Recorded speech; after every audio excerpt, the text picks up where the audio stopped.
Un encuentro con su palabra, porque secase la hierba, marchitase la flor, mas la palabra de Dios permanece para siempre.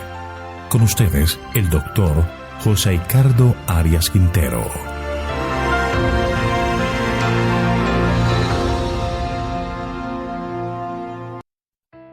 Hoy vamos a estudiar Salmo capítulo 64, plegaria pidiendo por protección contra enemigos ocultos. Vamos a orar. Querido Señor, te agradecemos por el amor que nos profesas constantemente por medio de tus cuidados. Ahora nos disponemos a estudiar tu palabra y te pedimos que nos acompañes, que tú seas nuestro maestro y nos hagas entender tu palabra. Gracias por escucharnos, pues lo pedimos en el nombre de Jesús. Amén. El sobrescrito de este salmo dice lo siguiente: al músico principal, Salmo de David. El Salmo 64 fue escrito por David, donde hace una enérgica descripción de los impíos que tramaban contra la vida del salmista. Para su estudio, este salmo lo vamos a dividir en tres partes. La primera parte son los versículos 1 al 6 y es una petición para que Dios lo libre de sus enemigos. El salmo comienza con una queja, versículo 1. Escucha, Dios, la voz de mi queja, guarda mi vida del miedo al enemigo. Lo que David pide en este momento es que el Señor atienda su preocupación, su gemido, su inquietud. Pide que su vida sea preservada de las maquinaciones de sus enemigos. Enseguida David describe la mala voluntad y la gran perversidad de sus enemigos. Leamos los versículos 2 al 4. Escóndeme del plan secreto de los malignos, de la conspiración de los malvados, que afilan como espada su lengua, lanzan como una saeta suya la palabra amarga para disipar a escondidas contra el íntegro. De repente le disparan y no temen. Los calumniadores, los que describen con atuendo militar, con espada de arco, que disparan sus flechas de manera súbita, secreta y certeramente sobre el ave inocente que no se percata lo que está sucediendo. Esta es la manera en que actúan en contra del hombre que es inocente. Aquí el salmista pide al Señor ayuda para ser librado de la lengua mentirosa, de los intentos por herirle y de los planes bien elaborados de sus enemigos. Y entonces describe que esos planes y toda esa trama contra él no la entiende. Entonces David considera que es sin tacha moral en relación con las acusaciones que le hacen. Es la experiencia de aquel contra quien levantan calumnia, acusaciones que no tienen ninguna razón de ser. Entonces leemos los versículos 5 y 6 donde dice: obstinados en su perverso designio, tratan de esconder los lazos y dicen: ¿quién lo va a ver?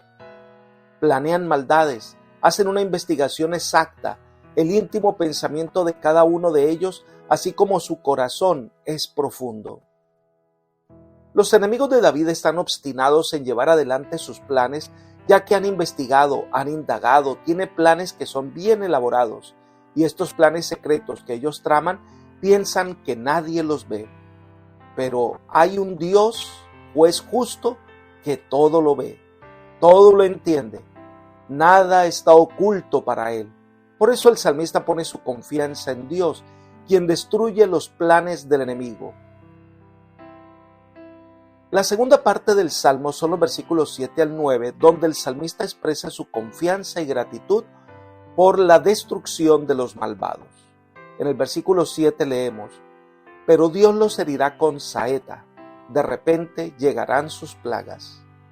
Es interesante que los impíos planean lanzar sus flechas en secretos, pero Dios actuará y los herirá con sus saetas, los herirá con mayor precisión y rapidez que la de ellos.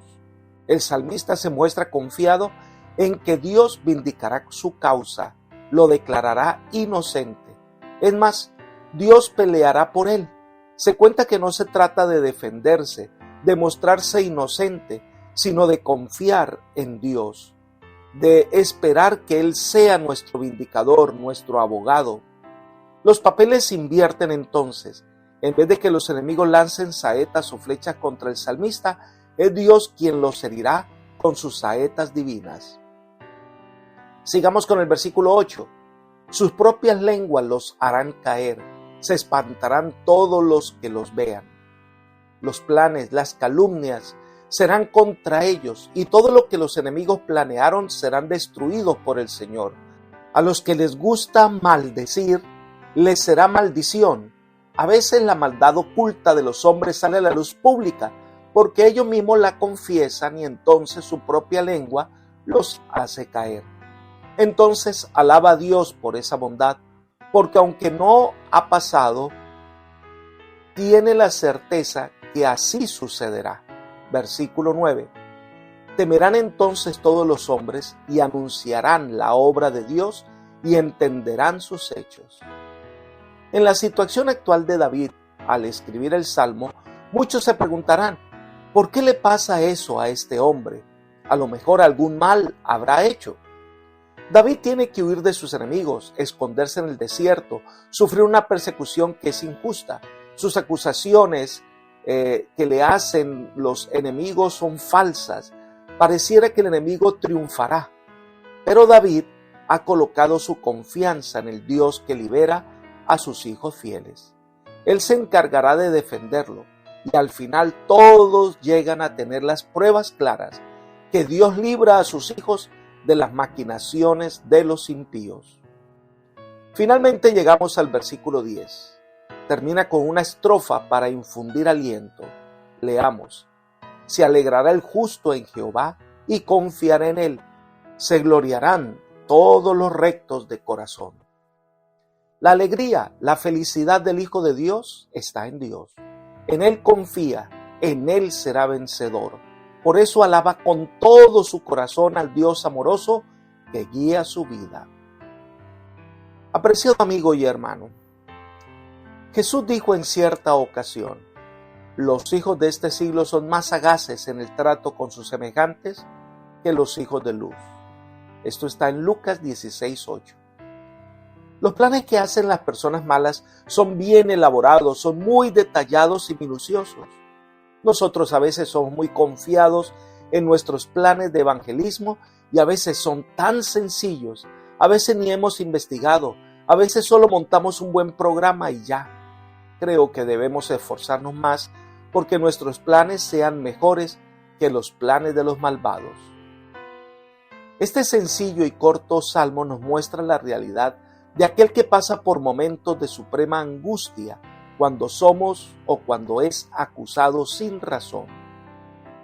Cuando se ve rodeado, parece que no hay solución a la mano. Cuando ve que las personas traman cosas secretas contra él.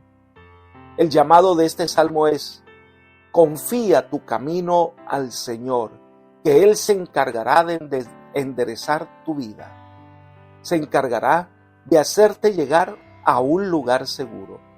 Entonces debemos alabar por siempre al Todopoderoso. Que el Señor te bendiga y te guarde y te guíe por sendas de paz. Es mi oración por ti. Amén.